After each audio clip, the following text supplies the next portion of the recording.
Well, hey, y'all. Thank y'all so much for coming to the second meeting of the Futures at School Residency project. If you aren't familiar with this project, it is a project I am piloting right now with my senior thesis while I'm finishing up my undergraduate experience. But in general, I wanted this project to be a series and a series of spaces essentially for us to share knowledge with each other. For the sake of community resilience and persistence. So I'm very excited to have our second meeting hosted by Rohaan. And yeah, I'm not gonna really give too much of a spiel because I'm gonna let Rohaan speak at things, but I did want to shout out a couple of few upcoming events that are happening with the residency project before I give Rohaan the floor. So two of our amazing contributors to the project have curated two playlists for us. And I thought it was a really cool, I guess, way for us to like bond if we had a listening party or a series really of listening parties for these playlists. So this Sunday, we're going to be kicking off this little mini series of listening parties with a theme of rest. So we're going to be listening to sounds of like rest and collective rest. So that'll be at 6 p.m. I'll be adding the Zoom links to those like pretty much right after this meeting. So you can access it through there. But yeah, shout out to Riva and Rico for making these playlists and just taking the time out to like curate this like beautiful thing for us.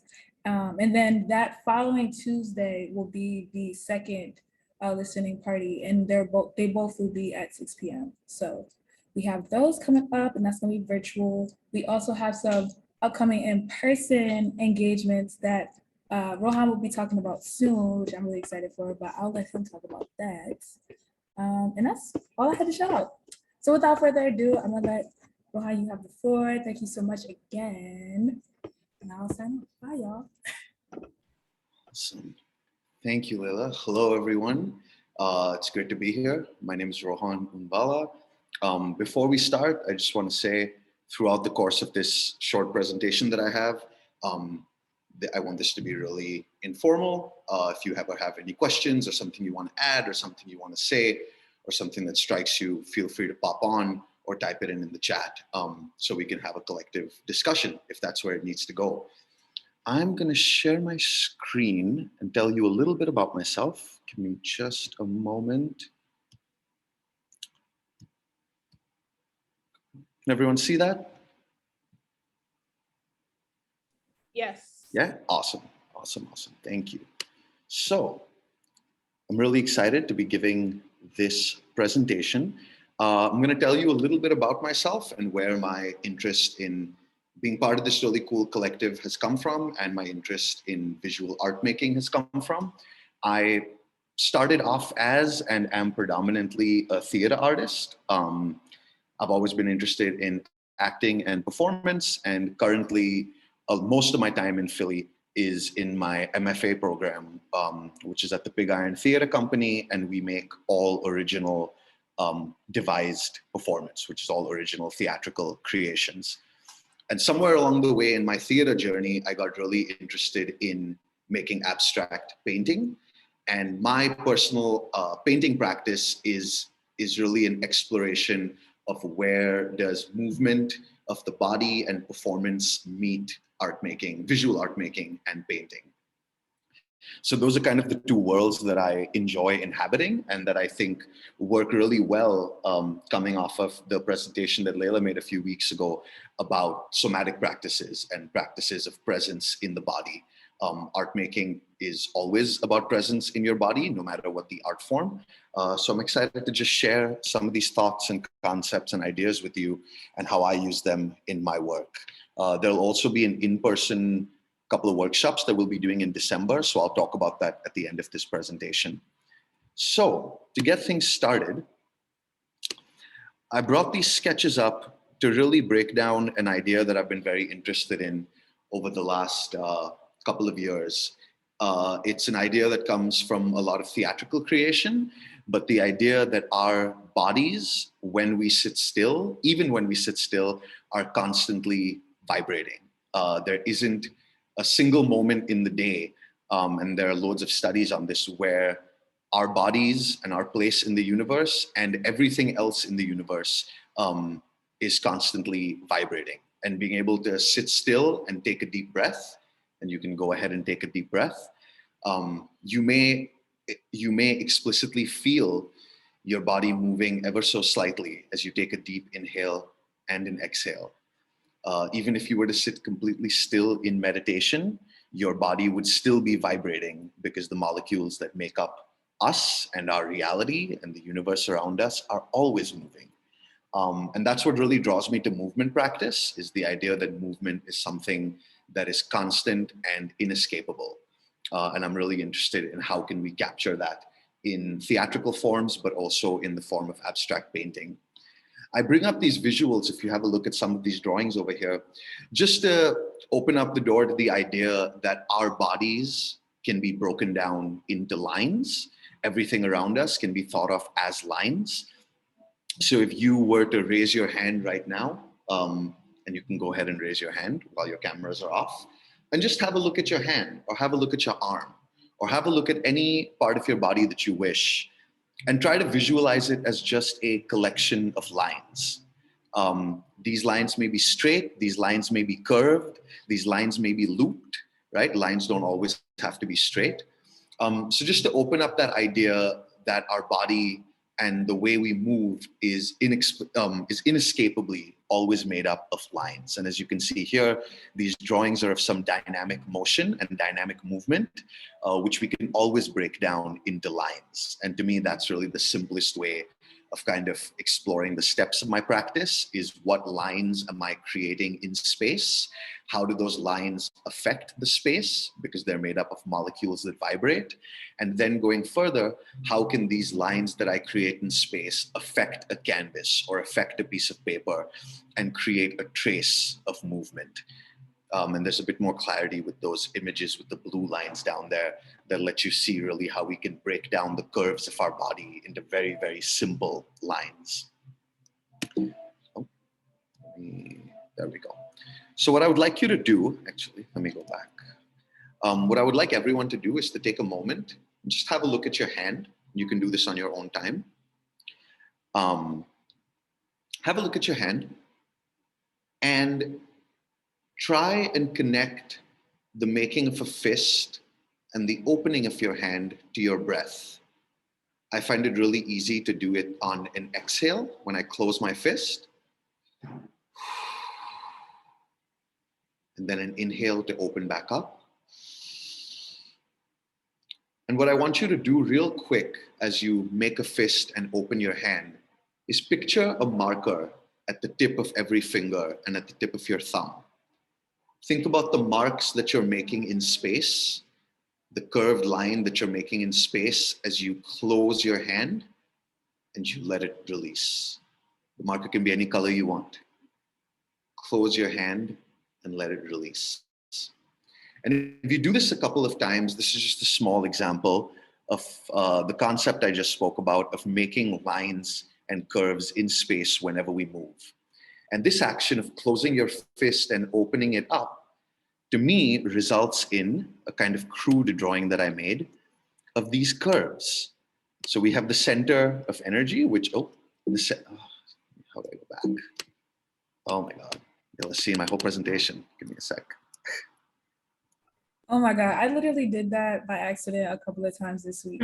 So no worries. There we go.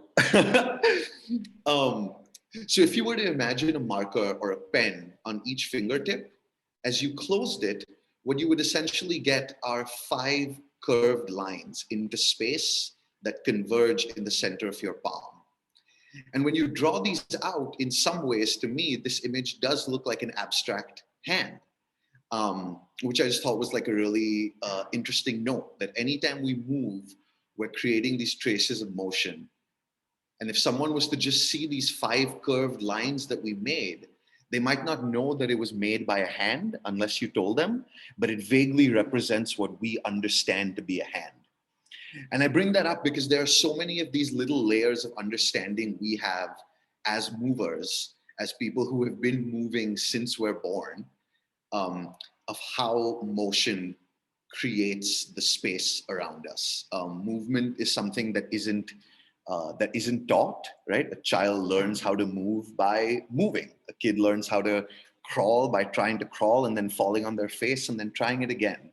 Um, and what that really means to me is that movement and mark making and line making is inherent in all of us as human beings, as is art making, which I think is an idea, that excites me a lot.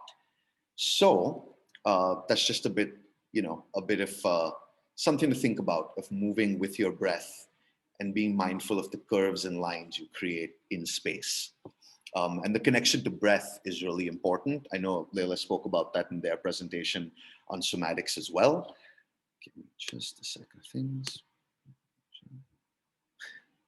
What in the world? So I'm gonna this is the kind of stuff that I'm a bit nerdy about, but some of the stuff that I study in theater is by a theater practitioner named Jacques Lecoq. And there are several versions of this kind of theater practice, but Jacques Lecoq largely speaks about a form of theater making that stems from the body. So there's a lot of connection to mime work and clown work and dance traditions all over the world, including India, where I'm from, including some Western dance practices, including African dance practices. All of them have some version of this idea of something called an undulation, which I'll explain in just a sec. But I do just want to touch on this quote. To me, gesture is a really exciting visual art creation tool. We're making gestures all the time, and I'm always interested in how those translate onto a canvas or a piece of paper. So just to go through this quote, gestures are learned through the mimetic process from childhood onwards, perfected over generations, handed down from parents to children. These gestures become effectively signs of recognition when personalized within a particular group or cultural milieu or community linked by interest or activity. And one of the simplest ideas of that is the concept of a handshake, or the concept of joining hands with someone when you meet them. And there are so many variations of that we know. There are high fives, and there are handshakes, and there's holding someone's hand, and there are little secret handshakes that you have with your best friend. But all of these speak to some kind of collective understanding that we have as a species, that we take up space and everyone else takes up space. And when we meet each other, we create vibrations in a space together. And that's how culturally we've greeted each other for centuries. And I think that's really exciting. So just to touch on real quick, so an undulation, at least as Lecoq defines it, is kind of drawn out by this diagram that you see. And an undulation is basically the idea of energy moving up from your feet planted on the ground, up through your knees, into your pelvis, straightening through your spine, and then out through your head. And actually, I think it might be a little bit easier if I give you a quick example. But the idea of an undulation is that it is a continuous loop, that once the energy goes out of your head, it comes back down to your feet, and you can constantly move in this loop of vibration. And I say that to say that the more you observe people move through the world, when you see someone walking down the street the next time, have a look at them and you'll notice that we all undulate when we walk. Whenever you walk somewhere, your head bounces up and down slightly. We never walk in a straight line because we're always undulating and our body is constantly moving in a curve, which is why I brought up the idea of all curves being lines and all lines being curves, even if they're straight lines. So we're always undulating pretty constantly, just like molecules around us are always vibrating. And to me, that poses a lot of artistic questions on how we can use that to make art. So I have a couple of examples of artists that have done that. I only put two here. There are obviously several artists in all cultures that are doing this kind of work. The first artist that I was really interested in is up top. Her name is Ana Mendieta. And what they did a lot of their artwork was what she called body tracks. So these works that you see in red are part of a series that she made called Body Tracks. And what she did in the series was take white pieces of paper, as you see on the wall over there, and on them she painted with a mix of red paint and animal blood. Intense, I know. I'm not exactly sure what the animal was, and I'm certain she got the blood ethically.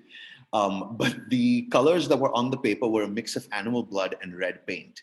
And she applied them to her hands. And as you can see in the image, she had a pretty standard ritualistic motion where she would allow her spine to undulate downwards and drag her arms down the paper that resulted in these two red pieces that you see over here.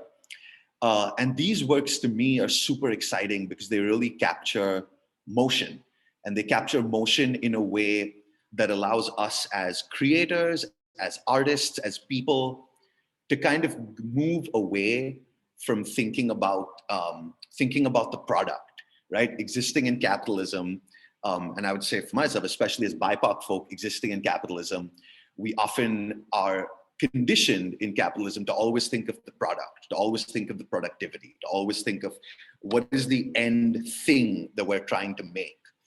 And movement-based visual art practices like this kind of shift the focus a bit more just to the process of making. So to me, this work is really about taking the paint and blood mix and having a motion that you really connect with. It could have created any kind of art piece, but these are the two art pieces that they happen to create. And we can really see the traces of motion and the traces of the fingertips and the arms sliding down in these pieces in a really compositionally striking way that I think is really fun and I really value in creating abstract work that focuses on process over product. This picture down here, it's a little light, but hopefully you can see a couple of these black and gray lines at the bottom of the screen. And this work is by an artist named Caroline Dennervaud. And her practice largely involves her sitting or lying down on pieces of paper and moving around with a crayon or a pencil in hand, and using this pencil as an extension of their body just to see what marks are created from her movement. And what's interesting to me in this work is if you just saw the finished visual artwork, you might have no idea of how she moved on that paper. There's no set way of being able to tell that this was the exact movement, but you can get a sense of how the pencil affected the paper as she did these random movements, which gives rise to a whole other abstract art piece, which I think is very exciting. I'm going to talk just a little bit about some things I've grown interested in my visual art practice. Give me just a, oh my God, what is this? There we go. About things that I've grown interested in my visual art practice. So in an ideal world, I would have had a larger piece of paper to do this in. I'll do this on, which I will soon during our workshop that's coming up. But I was interested here in trying a couple of improvised motions guided by my breath with crayons in hand. So just to keep in mind, again, if you're doing any kind of movement in your own time, in your own space, really think about guiding them through your exhale and your inhales. So for example, with some of these motions, I would allow an exhale to impulsively just guide my arm wherever I felt like it needed to go on the page. In the top left, I kind of did a child's pose and just exhaled as I allowed the crayons to kind of drag down the sheet of paper. As you can see, I put them in my foot and tried some more improvised movement that way. I tried lying in different linear relations to the paper and like impulsively moving my body that way. And obviously there are endless configurations and ways that you could do this, but all of them have a couple of things in common in that we're connecting to our breath and how our breath guides our movement. And this feeling of liberation in that we're not trying to draw a certain thing, right? In abstract art, we're not trying necessarily to represent this exact thing.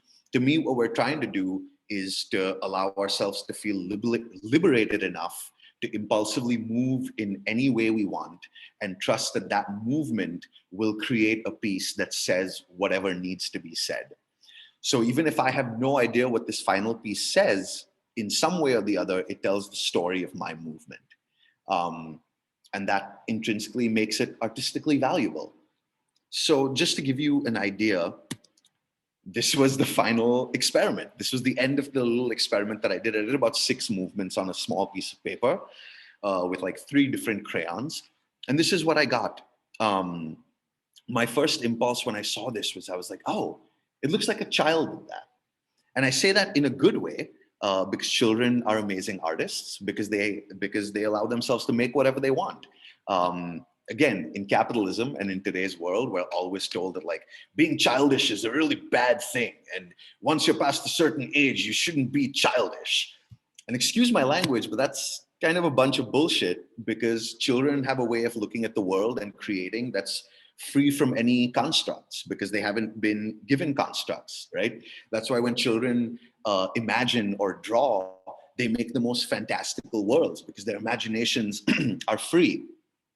And in this movement and breathing practice and kind of impulse-based liberation performance practice, childishness, I think, should be valued and should be really sacred because it allows us to create things without the pressure of a good product, whatever that means. So this is one configuration of like a little crayon experiment I did. And speaking of lines, we can flip it a couple of different ways, right? We can flip these pages on their own lines. And each time we essentially get a different piece. And what you see right now will say different things to you and me and to anyone else that sees it. Because as human beings, we look at any artwork and our mind puts our own experiences and our own thoughts and our own desires and our own human experience on top of what we're seeing.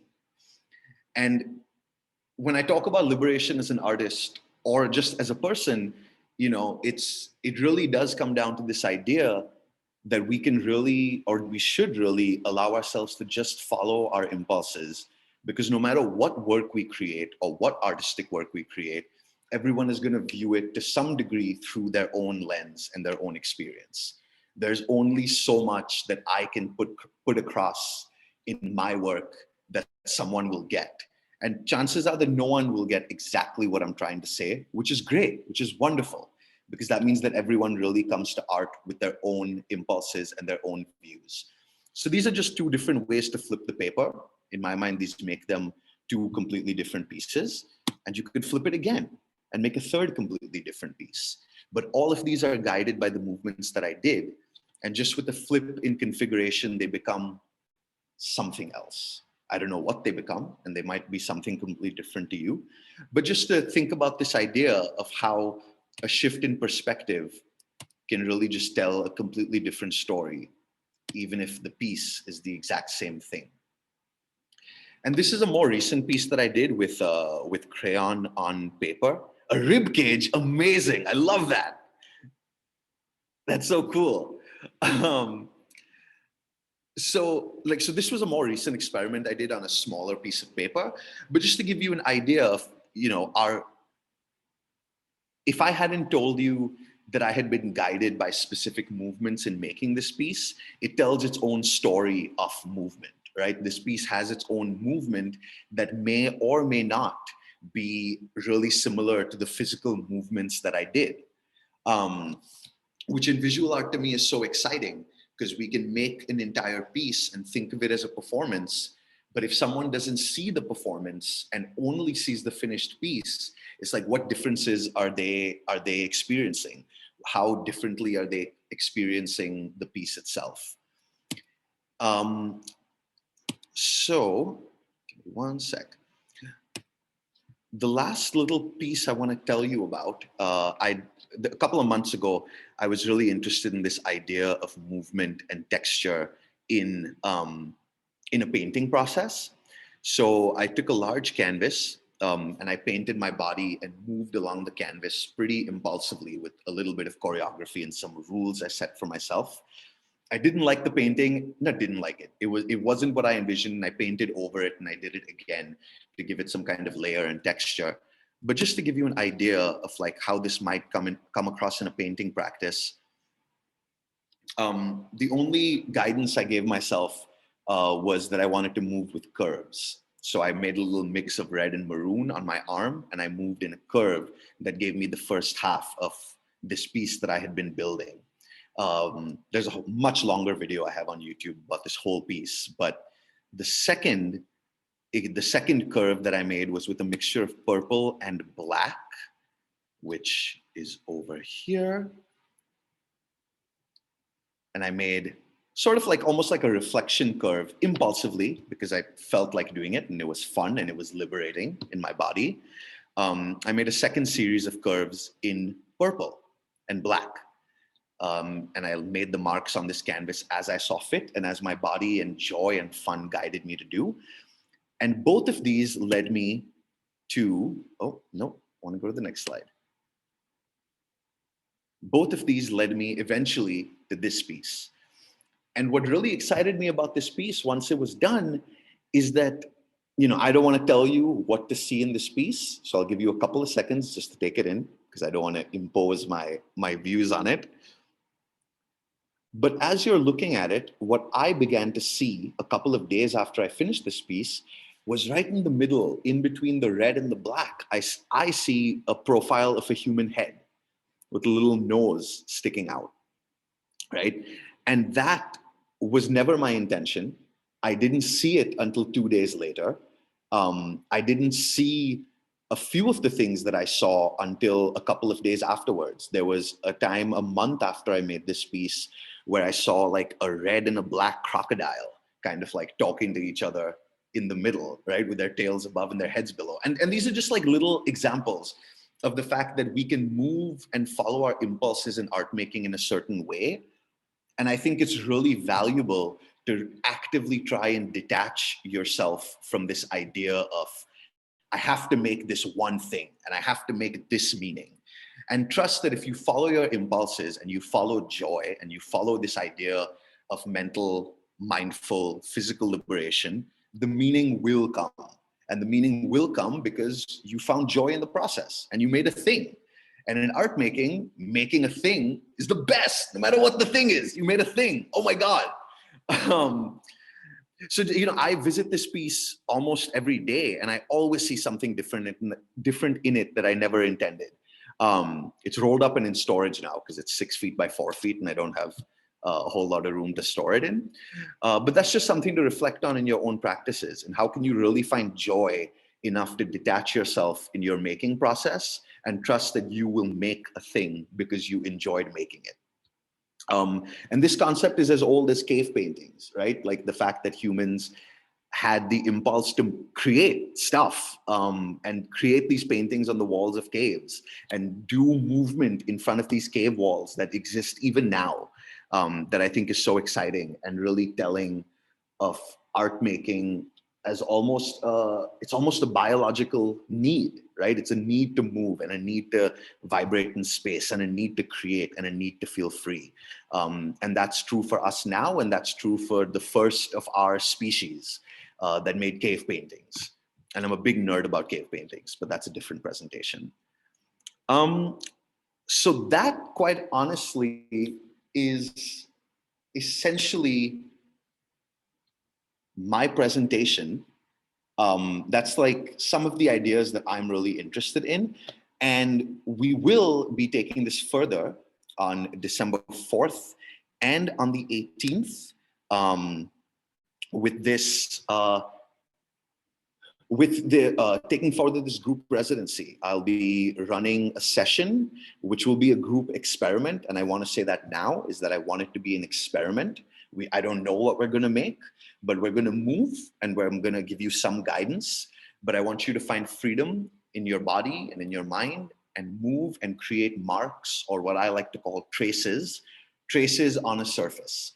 And creating traces on a surface results in a variety of abstract art pieces. I'm really excited to lead that session, and hopefully all of you and more people can make it out so that we can collectively move and find joy and create a really fun finished art product that we created as a group of people. And who knows where it'll go and who knows where it'll exist. It might be really simple. It might be a few lines. It might be a whole portrait. But each one of us really possesses a desire to move and vibrate and communicate. And I really hope in your day-to-day life, as you move around, take a minute every now and then to just breathe and remind yourself that you're always moving around molecules and you're always vibrating and you're always making marks and leaving traces wherever you go. And it's super exciting. And I hope you bring it into your day-to-day life and into your creative practice. Yeah, thank you so much for being so attentive. If anyone has any questions or wants to discuss anything, I'm totally open. Like I said, this can be a super casual space. I'll keep my getting chat. Yeah, so many thoughts. By all means, yeah. If anyone wants to share anything,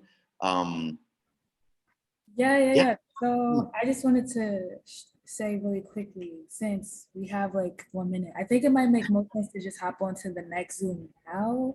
Sorry to have this a weird thing. I hate this, but I feel like it's better than nothing. Yeah. For sure. Okay.